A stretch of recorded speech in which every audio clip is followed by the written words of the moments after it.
दोस्तों नमस्कार। क्या आपने सोचा है कि यह संसार कैसा है? यह संसार कुछ नहीं है, यह बस एक दर्पण है। जो तुम भीतर हो वही बाहर दिखता है। आज का वीडियो ओशो रजनीश के प्रवचन पर आधारित है, जिसका शीर्षक दर्पण बनो। ओशो कहते हैं, जब तुम दर्पण बन जाते हो तब जीवन तुम्हें छूना बंद कर देता है। जैसे कोई तुम्हें अपशब्द कहे, दर्पण शांत रहती है। कोई तुम्हारी प्रशंसा करे, दर्पण फिर भी शांत रहता है। आज के प्रवचन में हम जानेंगे दर्पण बनने का क्या अर्थ है, जीवन में शांति कैसे आती है, दर्पण बनने का तरीका क्या है। तो चलिए जानें ओशो रजनीश द्वारा बताए गए उन 7 रहस्यों के बारे में जो जीवन को दर्पण बनाने पर जोर देती है। पहला, संसार तुम्हारा प्रतिबिंब है। ओशो कहते हैं, यह संसार जो तुम्हें दिखाई देता है यह कोई अलग चीज नहीं है, यह तुम्हारा ही विस्तार है। अगर तुम्हारे भीतर क्रोध है तो बाहर की दुनिया क्रोध में दिखेगी। अगर भीतर प्रेम है तो वही संसार प्रेमपूर्ण लगेगा। लोग तुम्हें जैसा दिखते हैं वैसा नहीं है, वह तुम्हारी दृष्टि का प्रतिबिंब है। जब कोई तुम्हें गाली देता है और तुम क्रोधित हो जाते हो तो यह तुम्हारे भीतर की असुरक्षा दिखाती है। दर्पण में जो दिखता है वह तुम्हारा चेहरा होता है और संसार तुम्हारा दर्पण है। दूसरा, दर्पण का गुण है कि वो प्रतिक्रिया नहीं करता। दर्पण हर चीज दिखाता है लेकिन कुछ कहता नहीं, कुछ पकड़ कर नहीं रखता। ओशो कहते हैं, तुम्हें दर्पण बनना सीखना होगा। जब कोई तुम्हें अपशब्द कहे तो तुम उसे देखो, जब कोई तुम्हारी तारीफ करे उसे भी बस देखो, पर प्रतिक्रिया मत दो। जैसे दर्पण दिखता है वैसे ही देखकर छोड़ दो। दर्पण कभी खुश नहीं होता ना दुखी होता है, उसमें जो आता है वह दिखाई देता है फिर चला जाता है।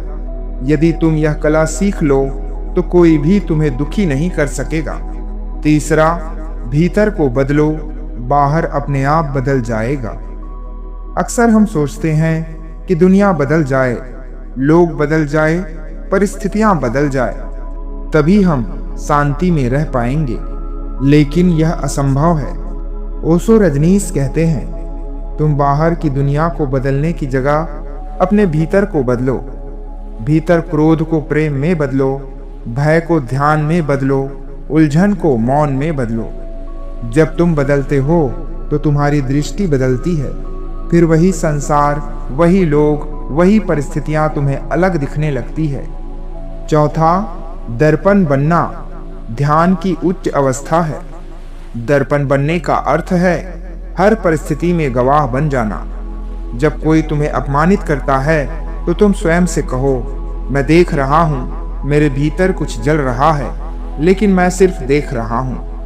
जैसे जैसे देखने की कला विकसित होती है, भीतर की प्रतिक्रिया कम होने लगती है और अंत में पूरी तरह से समाप्त हो जाती है, और यही ध्यान की उच्च अवस्था है।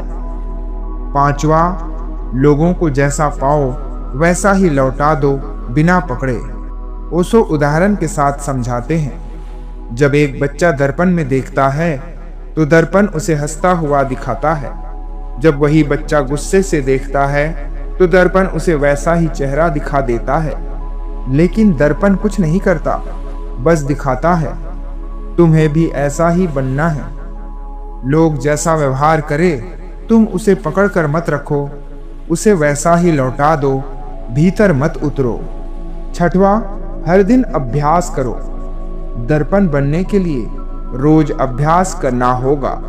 सुबह उठते ही 5 मिनट बैठकर अपने भीतर देखो, रात में क्या देखा, क्या सोचा, क्या सपना आया, बस देखो बिना प्रतिक्रिया के। दिन में जब कोई तुम्हें परेशान करे तो गहरी सांस लो और स्वयं से कहो, मैं दर्पण हूं। धीरे धीरे यह अभ्यास तुम्हारे भीतर गहराई में उतर जाएगा। सातवां, क्यों दर्पण आवश्यक है? दर्पण बनने से तुम्हारे भीतर की उलझनें समाप्त होती है। गुस्सा आता है लेकिन तुम उसे देख पाते हो और वह तुम्हें नियंत्रित नहीं कर पाता।